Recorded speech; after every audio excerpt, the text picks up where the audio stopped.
ಇತ್ತೀಚಿನ ಸಂಚಿಕೆಗಳನ್ನು ಜಾಹೀರಾತಿನ ಕಿರಿಕಿರಿ ಇಲ್ಲದೆ ನೋಡಿ.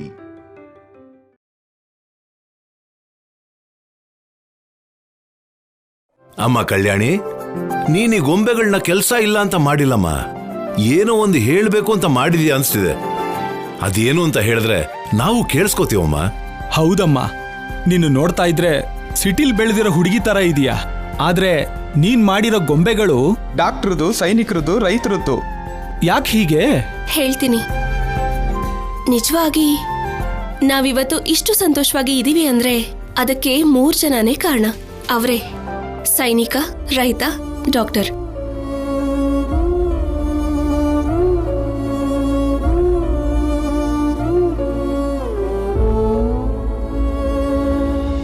ಎಷ್ಟೋ ಲಕ್ಷ ಜನ ಸೈನಿಕರು ನಿರಂತರವಾಗಿ ನಮ್ಮ ದೇಶದ ಗಡಿಯಲ್ಲಿ ಶತ್ರುಗಳಿಂದ ನಮ್ಮನ್ನ ಕಾಪಾಡ್ತಾ ಅವ್ರ ಪ್ರಾಣನ ಕಳ್ಕೊತಾ ಇದ್ದಾರೆ.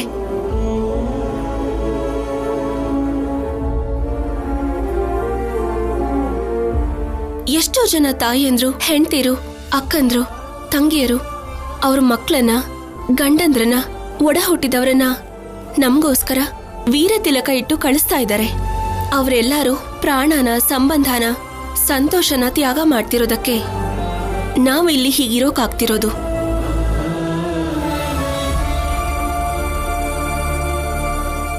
ಅದಕ್ಕೆ ಅವ್ರ ದೊಡ್ಡತನನ ಅರ್ಥ ಮಾಡ್ಕೊಳ್ಳೋದಕ್ಕೆ ಸೈನಿಕರ ಗೊಂಬೆಗಳು. ನಮ್ ತಂದೆಗೆ ಮಿಲಿಟರಿಯಲ್ಲಿ ಕೆಲಸ ಮಾಡ್ಬೇಕನ್ನೋ ಆಸೆ ಈಡೇರ್ಲಿಲ್ಲ. ಅದಕ್ಕೆ ತನ್ನ ಅಳಿಯನ್ನ ಪೊಲೀಸ್ ಆಫೀಸರ್ ಮಾಡ್ಬೇಕು ಅಂತ ಕನಸು ಕಂಡ್ರು. ಆ ಕನಸನ್ನ ನಮ್ಮಮ್ಮ ಆಫೀಸರ್ ಸೇರಿ ನಿಜ ಮಾಡಿದ್ರು. Thank you officer.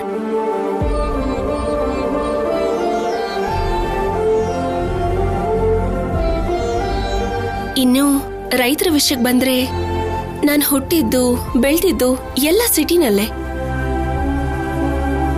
ಸಿಟಿಲಿ ಇದ್ದಷ್ಟು ದಿನಾನು ರೈತರ ಬಗ್ಗೆ, ರೈತರ ಕಷ್ಟಪಡೋದ್ರ ಬಗ್ಗೆ ಏನೂ ಗೊತ್ತಿರ್ಲಿಲ್ಲ.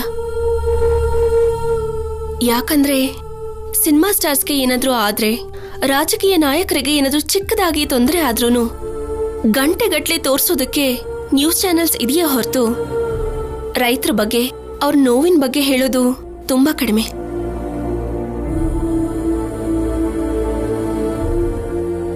ಅದಕ್ಕೆ ನಾನು ಇಲ್ಲಿಗೆ ಬಂದ್ಮೇಲೆ ರೈತರು ಪಡೋ ಕಷ್ಟಗಳನ್ನ ನೋಡ್ದೆ. ರೈತಾನೇ ರಾಜ, ರೈತ ಇಲ್ಲಂದ್ರೆ ನಾವ್ ಏನೂ ಇಲ್ಲ ಅಂತ ಯಾಕೆ ದೊಡ್ಡೋರು ಹೇಳಿದ್ದಾರೆ ಅಂತ ಆಗ್ಲೇ ನನ್ಗೆ ಅರ್ಥ ಆಗಿದ್ದು.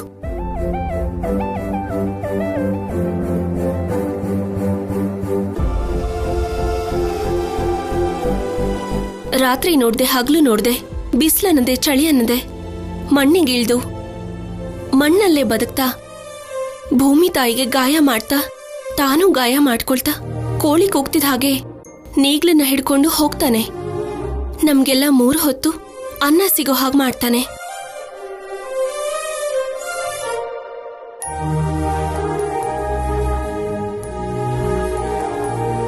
ಮೊದಲನೇ ಬೆಳೆನ ನೋಡಿದ ದಿನ ರೈತನ ಕಣ್ಣಲ್ಲಿ ಕಾಣೋ ಸಂತೋಷ ವರ್ಣಿಸೋಕ್ಕಾಗಲ್ಲ. ಅದೇ ಮಳೆ ಇಲ್ದೆ, ನೀರಿಲ್ದೆ ಬೆಳೆ ಬರ್ಲಿಲ್ಲ ಅಂದ್ರೆ ಅದೇ ರೈತನ ನೋವನ್ನ ಹೇಳೋಕ್ಕಾಗಲ್ಲ. ಹೊಲಕ್ಕೆ ಬೀಳೋ ಕ್ರಿಮಿ ಕೀಟ ಸಾಯಿಸೋಕೆ ಅವ್ರು ಉಪಯೋಗಿಸೋ ಕೀಟನಾಶಕದಿಂದಾನೆ ಅದನ್ನ ಕುಡ್ದು ಅವನು ಜೀವ ಕಳ್ಕೊಳ್ತಾನೆ.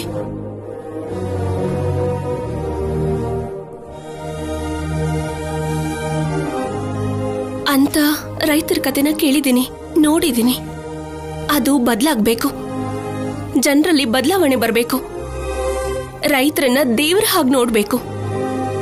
ಅದೇ ಒಳ್ಳೆ ಉದ್ದೇಶದಿಂದ ನಾನು ರೈತರ ಗೊಂಬೆನ, ವ್ಯವಸಾಯ ಮಾಡೋ ಗೊಂಬೆಗಳನ್ನ ತಯಾರಿಸಿದ್ದೀನಿ. ವ್ಯವಸಾಯನೇ ಮೂಲಾಧಾರ. ಆದ್ರೆ ಈ ಕಾಲದಲ್ಲಿ ರೈತರಿಗೆ ಸಹಾಯ ಮಾಡೋದಕ್ಕೆ ಯಾರು ಕೂಡ ಮುಂದೆ ಬರ್ತಿಲ್ಲ.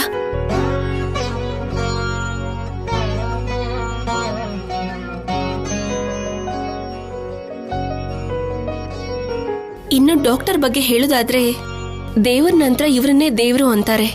ದೇವರು ಜನ್ಮ ಕೊಟ್ರೆ ಡಾಕ್ಟರು ಮರು ಜನ್ಮ ಕೊಡ್ತಾರೆ. ತಾನು ಮನ, ಮತ, ಕುಲ, ಜಾತಿ ಈ ರೀತಿ ಭೇದ ಭಾವ ಮಾಡೋದಿಲ್ಲ. ಜೀವ ಉಳಿಸ್ಕೊಳ್ಳೋದಕ್ಕೆ ತಮ್ಮ ಹತ್ರ ಬಂದವರನ್ನ ಹೇಗಾದ್ರೂ ಬದುಕಿಸ್ಬೇಕು ಅಂತ ಕಷ್ಟಪಡ್ತಾರೆ. ಬಹಳಷ್ಟು ಸಲ ಉಳಿಸ್ತಾರೆ, ಕೆಲವೊಂದ್ಸಲ ಪರಿಸ್ಥಿತಿ ಕೈ ಮೀರಿ ಹೋಗುತ್ತೆ.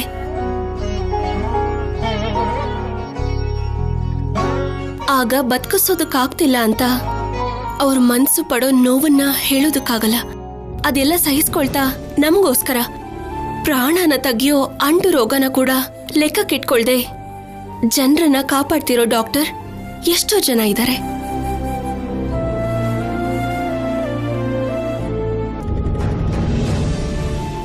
ಅವರನ್ನೆಲ್ಲ ಮನಸ್ಸಲ್ಲಿಟ್ಕೊಂಡು ಡಾಕ್ಟರ್ ಗೊಂಬೆಗಳನ್ನ ತಯಾರಿಸಿದೆ.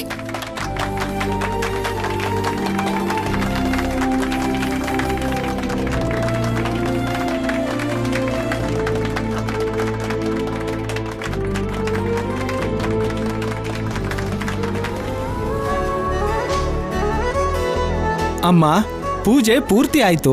ಅಮ್ಮನವರಿಗೆ ನೀವೇ ಆರತಿ ಮಾಡಿದ್ರೆ ಚೆನ್ನಾಗಿರುತ್ತೆ. ಇರು ದಮಯಂತಿ, ಪುರೋಹಿತ್ರೆ, ನನ್ನ ಮಗ ಸೊಸೆ ಇನ್ನೂ ಬಂದಿಲ್ಲ. ಅವ್ರ ಮದುವೆ ಆದ್ಮೇಲೆ ಬಂದಿರೋ ಮೊದಲನೇ ದಸರಾ ಹಬ್ಬ ಇದು. ಅಮ್ಮವ್ರ ಆಶೀರ್ವಾದ ಅವರಿಗೂ ಸಿಕ್ಕಿದ್ರೆ ಒಳ್ಳೇದು. ಅದಕ್ಕೆ ಅವ್ರ ಬರ್ತದಾಗನೇ ಆರತಿ ಮಾಡಿಸೋಣ ಅಂತ. ಅತ್ತೆ, ನಮ್ ಪೂಜೆ ಆಗೋಯ್ತು ಅಲ್ವಾ?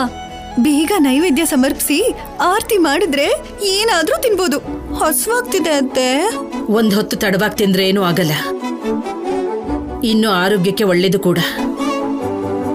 ಕಲ್ಯಾಣಿ ಶೌರ್ಯ ಬೇರೆ ಊರಿಗೆ ಹೋಗಿದ್ದಾರೆ. ಈ ಮನೆ ಗೌರವನ ಜಾಸ್ತಿ ಮಾಡೋ ಕೆಲ್ಸದ ಮೇಲೆ ಹೋಗಿದ್ದಾರೆ. ಅವ್ರು ಬರೋವರೆಗೂ ಕಾಯ್ಬೇಕು ಅಷ್ಟೇ. ಅಂದ್ರೆ ಅವ್ರು ಸಾಯಂಕಾಲ ಬಂದ್ರೆ ಅಲ್ಲಿವರೆಗೂ ನಾವ್ ಕಾಯ್ಬೇಕಾಗತ್ತಾ ಅತ್ತೆ? ಕಾಯ್ಲೇಬೇಕು. ಪ್ರತಿಯೊಂದರಲ್ಲೂ ಕಲ್ಯಾಣಿ ಅನುಪಮಗೆ ಹೋಲ್ಸ್ಕೋತೀರ ಅಲ್ವಾ? ಹಾಗೇನೆ ಕುಟುಂಬ ಗೌರವನ ಬೆಳೆಸೋದ್ರಲ್ಲೂ ಒಳ್ಳೆ ಕೆಲಸ ಮಾಡೋದ್ರಲ್ಲೂ ಹೋಲ್ಸ್ಕೊಳ್ಳಿ.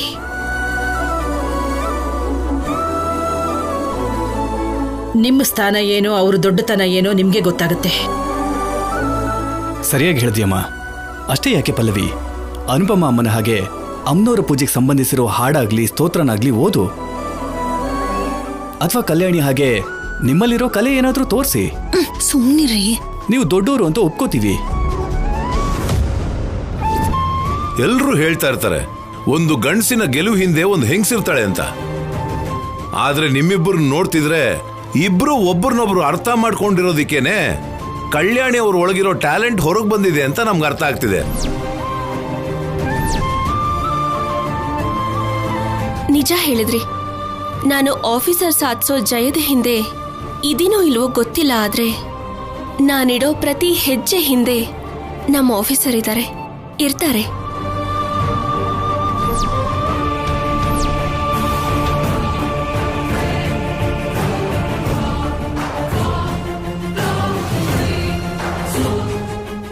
ಪ್ರತಿ ಮನುಷ್ಯನ ಜೀವನದಲ್ಲೂ ಎಷ್ಟೋ ಕಷ್ಟಗಳು ಬರುತ್ತೆ. ನನ್ನ ಜೀವನದಲ್ಲೂ ಬಂದಿತ್ತು.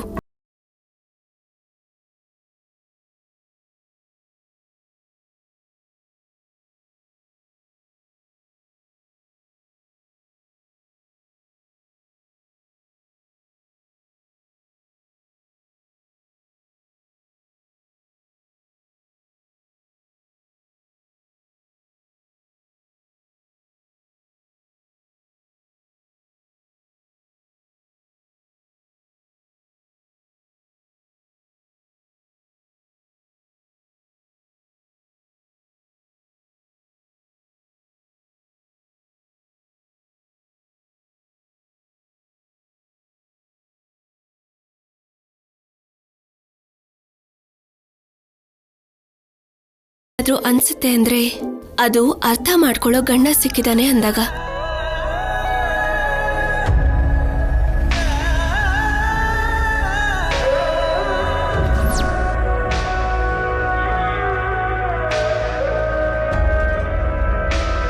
ಅದು ಅರ್ಥ ಮಾಡ್ಕೊಳ್ಳೋ ಗಂಡ ಸಿಕ್ತಾಗ್ಲೆ ಅದು ನನ್ಗೆ ನನ್ ಗಂಡ ಕಟ್ಟಿರೋ ತಾಳಿ ನನ್ ಕುತ್ತಿಗೆಗೆ ಬಿದ್ದಾಗ್ಲೇ ಅನ್ನಿಸ್ತು.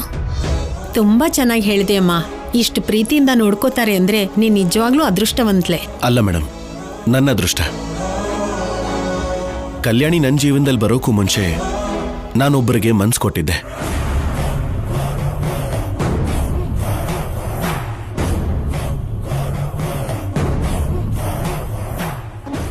ದೇವತೆ ತರ ಆರಾಧಿಸ್ದೆ.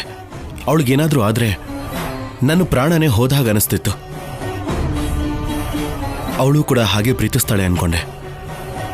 ಆದ್ರೆ ಅದೆಲ್ಲ ನಾಟಕ ಅಂತ, ನಾನು ಮೋಸ ಹೋದೆ ಅಂತ, ನನ್ನನ್ನು ನಂಬಿಸಿ ಮೋಸ ಮಾಡಿದ್ಲು ಅಂತ ಅವಳು ನನ್ನಿಂದ ದೂರ ಹೋದ್ಮೇಲೆ ಗೊತ್ತಾಗಿದ್ದು.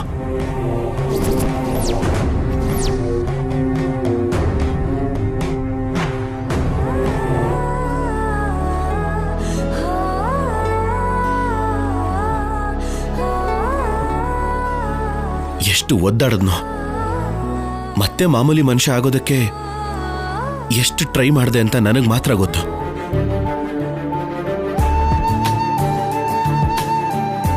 ನಾನು ಮತ್ತೆ ಹೀಗೆ ಬದಲಾಗಿ ಇಷ್ಟು ಖುಷಿಯಾಗಿ ಜೀವನ ಮಾಡ್ತಿದ್ದೀನಿ ಅಂದ್ರೆ ಅದಕ್ಕೆ ಕಾರಣ ಕಲ್ಯಾಣಿನೇ. ತನ್ನ ಪ್ರೀತಿಯಿಂದ ನನ್ನನ್ನು ಬದಲಾಯಿಸಿದಾಳೆ.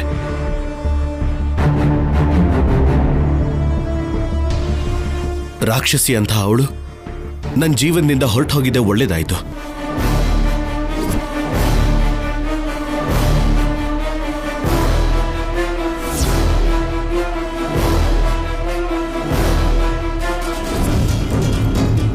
ದೇವತೆ ಅಂತ ಕಲ್ಯಾಣಿ ನನ್ನ ಜೀವನದಲ್ಲಿ ಬಂದ್ಲು.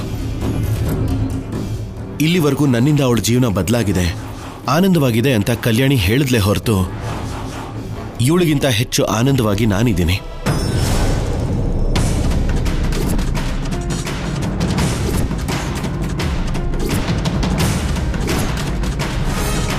ಪರಮೇಶ್ವರ ತನ್ನಲ್ಲಿ ಅರ್ಧ ಭಾಗನ ಪಾರ್ವತಿಗೆ ಯಾಕೆ ಕೊಟ್ನೋ ಅಂತ ಕಲ್ಯಾಣಿ ನನ್ನ ಜೀವನದಲ್ಲಿ ಬಂದ್ಮೇಲೆ ನನಗೆ ಅರ್ಥ ಆಯ್ತು.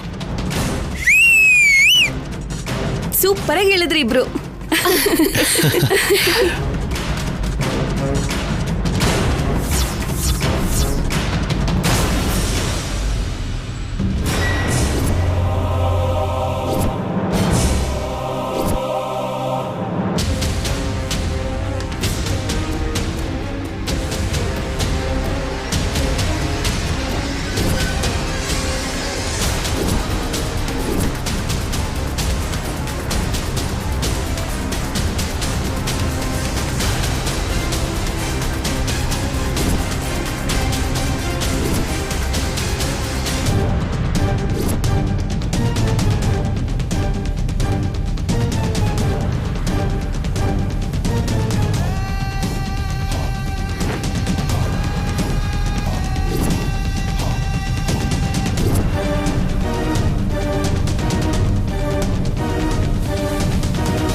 ನಿಮ್ಮ ಹೆಸರೇನು?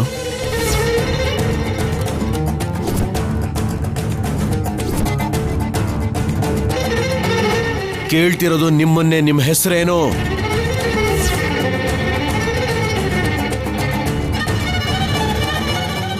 ಶೌರ್ಯ ಅವರೇ, ಏನಾಯ್ತು? ಅವನು ನನ್ನ ಅಳಿಯ. ಹೆಸರು ಸಿದ್ದುನೇ ಅಲ್ವಾ?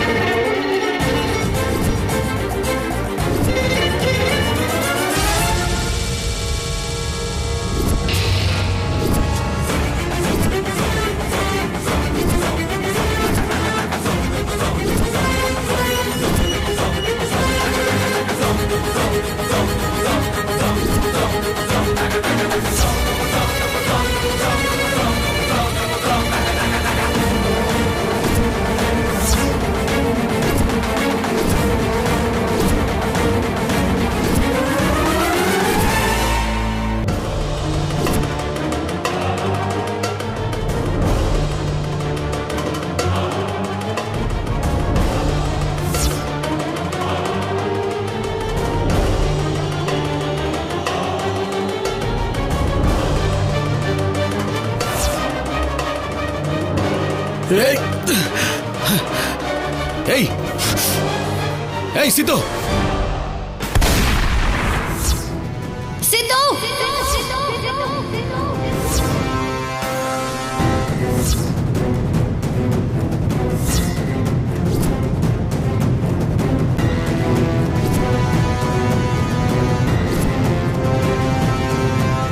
ಓಂ ಸರ್ವಮಂಗಳಮಾಂಗಲ್ಯೇ ಶಿವೆ ಸರ್ವಾರ್ಧಸಾಧಿಕೆ ಶರಣ್ಯೇ ತ್ರಯಂಬಕೆ ದೇವಿ ನಾರಾಯಣಿ ನಮೋಸ್ತುತೆ ಅರುಣಾಂ ಕರುಣಾತರಂಗಿತಾಕ್ಷೀಂ ಧೃತಪಾಶಾಂಕುಶ ಪುಷ್ಪಬಾಣ ಚಾಪಾಂ. ಇದೆಲ್ಲ ಕನಸ ಗುಂಡ್ಗೆನೆ ನಿಂತು ಹೋಗಿತ್ತಲ್ಲ. ಆಪದಾಮ ಭಕ್ತಾರಂ ದಾತಾರಂ ಸರ್ವಸಂಪದಾಂ ಲೋಕಾಭಿರಾಮಂ ಶ್ರೀರಾಮಂ ಭೂಯೋ ಭೂಯೋ ನಮಾಮ್ಯಹಂ. ಯಸ್ಯಾಂ ಹಿರಣ್ಯಂ ಇಂದೇಯಂ ಗಾಮಶ್ವಂ ಪುರುಷಾಣಹಂ ಅಶ್ವಪೂರ್ವಾಂ ರಥಮತ್ಯಾಂ ಹಸ್ತಿನಾದ ಪ್ರಬೋಧಿನೀಂ ಶ್ರಿಯಂ ದೇವೀಮುಪಫಯೇ ಶ್ರೀರ್ಮಾ ದೇವಿ ಜುಷತಾಂ ಕಾಂಸೋ ಸ್ಮಿತಾಂ ಹಿರಣ್ಯ ಪ್ರಾಕಾರಾಮಾರ್ಧ್ರಾಂ ಜ್ವಲಂತೀಂ ತೃಪ್ತಾಂ ತರ್ಪಯಂತೀಂ. ಧನಂಜಯ ಅವರೇ, ಇನ್ನು ನಾವು ಹೋಗಿ ಬರ್ತೀವಿ. ಊಟ ಮಾಡದೆ ಅದು ಹೇಗೆ ಹೋಗ್ತೀರಾ? ನಮ್ಮ ಮಗು ನಿದ್ದೆ ಮಾಡಿ ಎದ್ದಿರ್ತಾನೆ. ಅವನ್ಗೆ ಪ್ರೀತಿಯಿಂದ ತಿನ್ಸಿ ಮಲಗಿಸ್ಲಿಲ್ಲ ಅಂದ್ರೆ ನಮ್ಗೆ ಹಶ್ವಾಗಲ್ಲ. ಅದು ಹಾಗಲ್ಲಮ್ಮ. ಇನ್ಯಾವತ್ತಾದ್ರೂ ಬರ್ತೀವಿ ಬಿಡಿ. ಆಗಲ್ಲ ಅನ್ಬೇಡಿ. ಮರೀದೇನೆ ಬರ್ಬೇಕು. ಮುಂದಿನ ಸಲ ನಿಮ್ ಮಗನ್ ಜೊತೆನೆ ಬರ್ಬೇಕು. ಸರಿ, ಹೋಗಿ ಬರ್ತೀವಿ. ಒಳ್ಳೆದಪ್ಪ.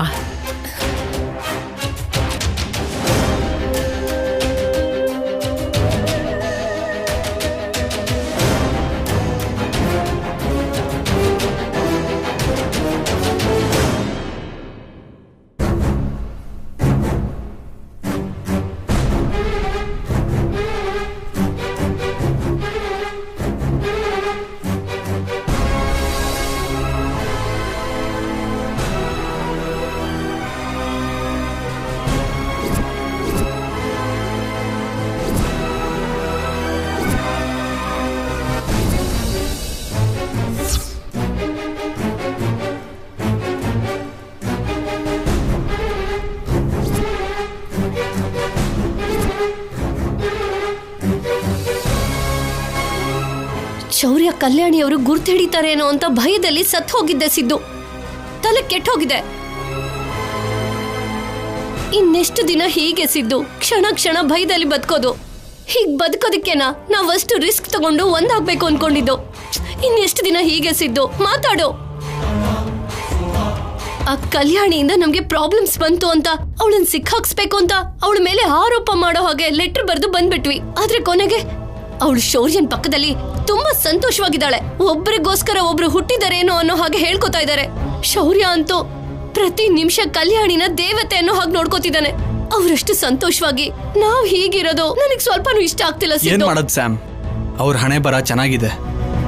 ಇಷ್ಟೆಲ್ಲ ನಡೀತಿದ್ರು ಇಷ್ಟೊಂದು ಕೂಲ್ ಆಗಿ ಹೇಗಿರಕ್ಕಾಗ್ತಿದೆ ಸಿದ್ದು? ನಾವ್ ಬದುಕ್ತಿರೋದು ಒಂದು ಬದುಕೇನಾ? ನಿನಗೇನು ಅನಿಸ್ತಿಲ್ವಾ? ಇನ್ನೆಷ್ಟು ದಿನ ಹೀಗೆ ಅಂತ ಒಬ್ರು ಭಿಕ್ಷೆ ತಿಂತ ನಾವು ಬದುಕಿರೋದು. ನಿನಗೆ ರೋಷ ಪೌರುಷ ಅಂತ ಏನೂ ಇಲ್ವಾ? ಒಂದು ಹೆಣ್ಣಾಗಿ ನನಗೆ ಅಸಹ್ಯ ಅನಿಸ್ತಿದೆ.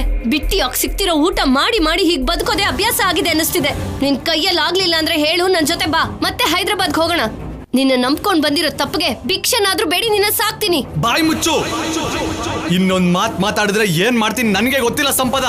ನನ್ ಮೇಲ್ ಕಿರ್ಚಾಡ್ದಕ್ಕಾದ್ರೆ ನಿನ್ಗೆ ರೋಷ ಪೌರುಷ ಎರಡು ಬರುತ್ತಲ್ಲ, ಅಷ್ಟೇ ಅಲ್ವಾ?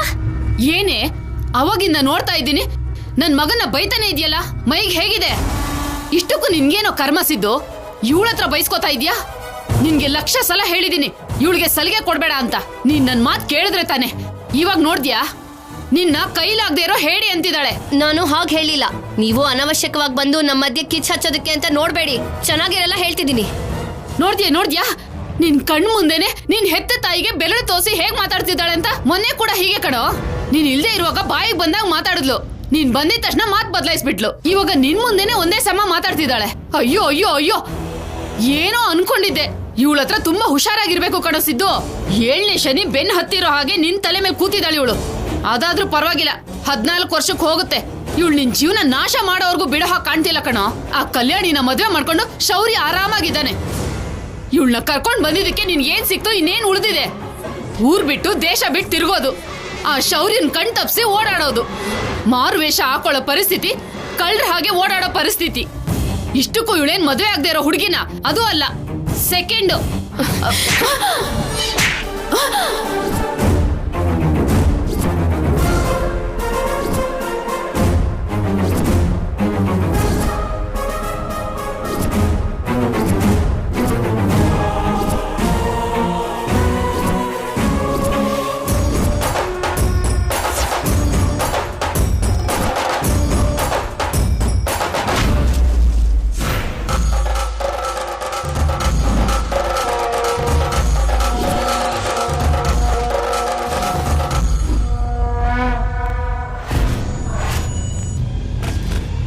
ನಮ್ಮಮ್ಮಂಗೆ ಹೊಡಿತ್ಯಾ